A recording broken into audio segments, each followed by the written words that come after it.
টুনি আর কালু নামের দুটি পাখি বাস করত। টুনি ছিল খুবই পরিশ্রমী, কিন্তু তার স্বামী কালু ছিল ভীষণ অলস। সারাদিন সে শুধু ঘুমাত আর খাওয়া দাওয়া করত। ওগো শুনছ, সারাদিন এভাবে বসে বসে ঘুমালে সংসার চলবে কেমন করে?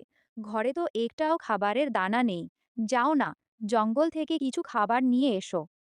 আহা টুনি, এত সকাল সকাল চিল্লাচ্ছ কেন? জঙ্গল তো আর কোথাও পালিয়ে যাচ্ছে না। একটু ঘুমাতে দাও না। তোমার এই অলসতার জন্যই আমাদের এই দাশা। ঠিক আছে, তোমাকে যেতে হবে না, আমি নিজেই যাচ্ছি খাবারের সন্ধানে। অভিমান করে টুনি একাই ডানা মেলে উড়ে চলল গভীর জঙ্গলের দিকে। আর কালু আবার চোখ বন্ধ করে ঘুমিয়ে পড়ল। উড়তে উড়তে টুনি জঙ্গলের এমন এক জায়গায় পৌঁছাল যেখানে সে আগে কখনো আসেনি। সেখানে সে একটি অদ্ভুত সুন্দর গাছ দেখল, যাতে সোনার মতো চকচকে ফল পেকে রয়েছে। বাহ, কি সুন্দর ফল! এগুলো নিয়ে গেলে কালু খুব খুশি হবে। অনেকদিন আমরা ভালো কিছু খাইনি। টুনি জানত না যে এই গাছটি আসলে একটি দুষ্ট ডাইনি পাখির জাদুকরী গাছ ছিল। যে কেউ এই ফল স্পর্শ করবে, ডাইনি তার রূপ ধারণ করার শক্তি পেয়ে যাবে। টুনি ফলটি নিয়ে আনন্দে আবার নিজের বাসার দিকে রওনা দিল। টুনি আসল খাবার নিয়ে ফেরার আগেই সেই জাদুকরী গাছের মালিক ডাইনি পাখিটি টুনির রূপ ধারণ করে কালুর কাছে চলে আসে। তার নাম ঝুমুর। দেখতে সে একদম টুনির মতোই ছিল। ওগো শুনছ? দেখ, আমি তোমার জন্য কত সুন্দর খাবার নিয়ে এসেছি।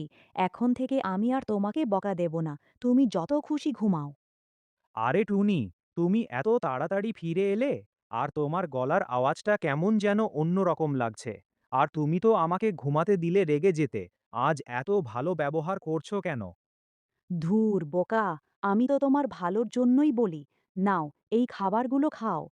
কালু খুব খুশি হয়ে সেই জাদুকরী খাবার খেতে শুরু করল। সে বুঝতেই পারল না যে এটি তার আসল টুনি নয়, বরং একটি নকল পাখি। ওগো কালু, দেখ আমি কত সুন্দর ফল নিয়ে এসেছি। একই, আমার বাসায় আমার মতো দেখতে এই পাখিটি কে? আরে, তুই কে রে মুখপুরি? আমার স্বামীকে এসে বলছিস ওগো কালু? কালু দেখো, এই চোর পাখিটা কোথা থেকে এসে আমাকে নকল করছে। কালু, তুমি ওর কথা বিশ্বাস করো না। আমি তোমার আসল টুনি। ও একটা বহুরূপী। ওরে বাবারে, আমি কি দেখছি? একটা টুনি নাকি দুটো টুনি? আমি এখন আসল টুনিকে কিভাবে চিনব? দুজনের চেহারা, গায়ের রং একদম এক। কালু, যে অলস স্বামীকে ভালোবাসে না, সে কখনো আসল বউ হতে পারে না। আমি তোমাকে ঘুমাতে দিয়েছি, তাই আমিই আসল। আর ও তোমাকে খাটানোর জন্য এসেছে। হ্যাঁ, এটা তো ঠিক কথা।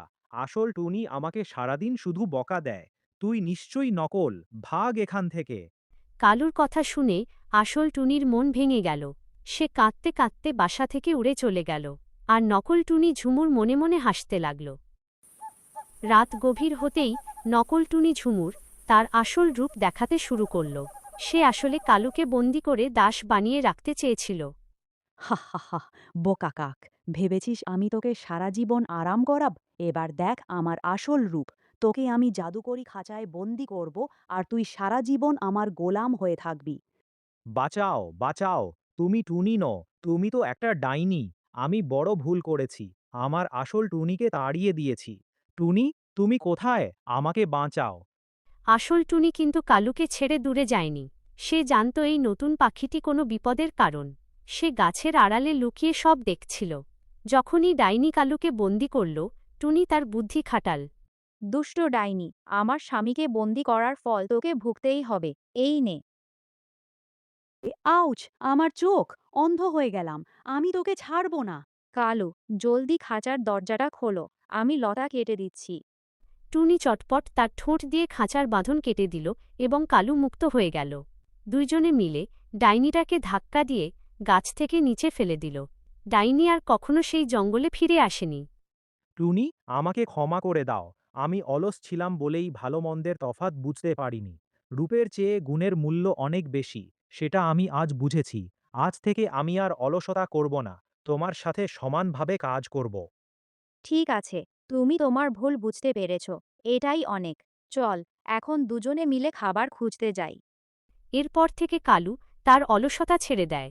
তারা দুজনে মিলে সুখে শান্তিতে সংসার করতে থাকে। আর কোনো লোভ বা অলসতা তাদের সুখের সংসারে বাধা হতে পারে দেখলি সোনা,